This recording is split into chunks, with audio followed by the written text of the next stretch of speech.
shorts on the grape list here. One that was sent in this morning in response to last night's barnstorming piece was there's a fellow who has requested a number of times that mogas be available during AirVenture. Apparently there's even a company that's offered to send a truck out here and let you run it or whatever the case may be.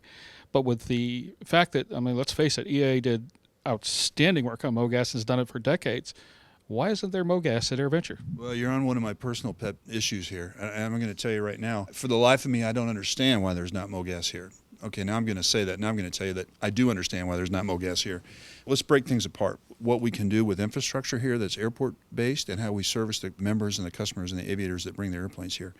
For me, it's a real simple solution. Why don't we fill up a truck with mogas and have it circulate on the field? I haven't been approached by anybody. I'm unaware that someone has offered to help us do that, but I know that our infrastructure on the field does not support that.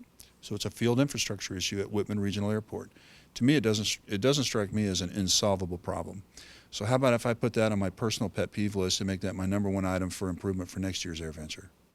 Sounds like a plan. Years ago, there were sport planes. Sport pilot came along, LSA.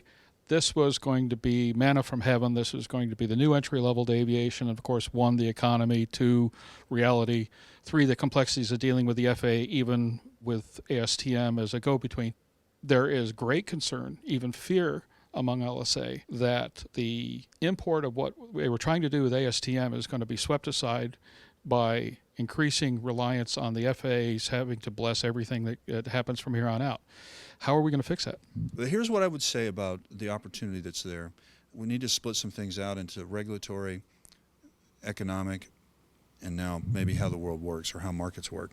So regulatory. Gosh, I've got some news for everybody if they haven't figured it out already. The regulatory environment is getting more intense, not less intense. Mm-hmm.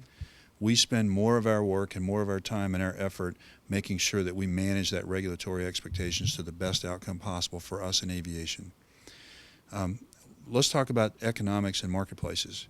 If you've got 70-plus manufacturers or more globally of light sport aircraft, which is in fact the real number, you've got a lot of participants in a relatively small and growing market space, faced at the same time with one of the worst economic conditions that the planet has seen.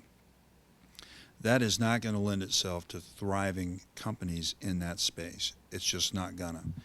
What I think could happen is I think that there are some amazing designs out there with some terrific innovation, smart people, smart companies.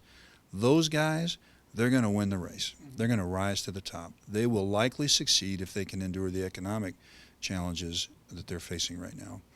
And there will probably be a shakeout. There will probably be failures in that industry. We don't want to see it. We hope that it doesn't happen, but it probably will. And here's the bad news and the good news. The bad news is it's going to affect a lot of people when that shakeout takes place. The good news is the stronger will thrive. So those that do survive it and endure the next level or the next phase of this particularly new and evolving industry will probably thrive to a higher degree, especially if the global economic conditions give them a little bit of a tailwind instead of a pretty massive headwind. Is there anything, though, that EAA can do interfacing with the FAA to get them involved from a standpoint of helping people reach safe, proper goals rather than just shutting them down, closing the door, and offering no counterpoint whatsoever? There's a lot we can do. There's a lot that the industry can do to help itself as well. One of the things that the industry can do is build safe airplanes. Make sure that our manufacturing practices are solid and sound. And by and large, I think they've done a pretty good job and a very credible job of doing that. Make sure that those airplanes are built well and that they're safe to fly. Also, don't forget the pilot implications.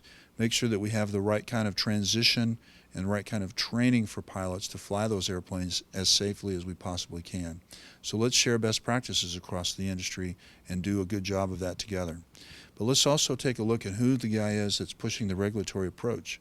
EAA is going to tell you right now, in the eyes of the regulatory environment, I need to make absolutely certain that we do everything we can do to minimize regulatory burden and minimize the costs associated with regulatory burden and compliance while we improve everything we can do to improve safety. So I think that we sometimes get a little bit hung up in complaining about the regulatory environment, and sometimes we kind of forget that we probably better put a lot of our time and energy into making certain that those airplanes and the pilots that buy those airplanes are safe. I think that's one of the key roles that EA has in the industry. We love the industry. We support it very, very strongly. We want to see it helped. But I think there's a shakeout coming.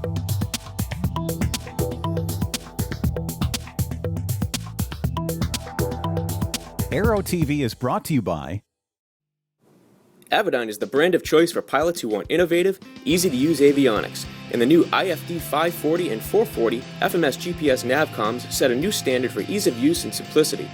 As plug-and-play replacements for legacy 530 and 430 series navigators, the hybrid touch user interface of the IFD 540 and IFD 440 makes it much easier to access the information you want while reducing head-down time, and making flying more enjoyable. Now you have a choice, and the choice is easy: Avidyne.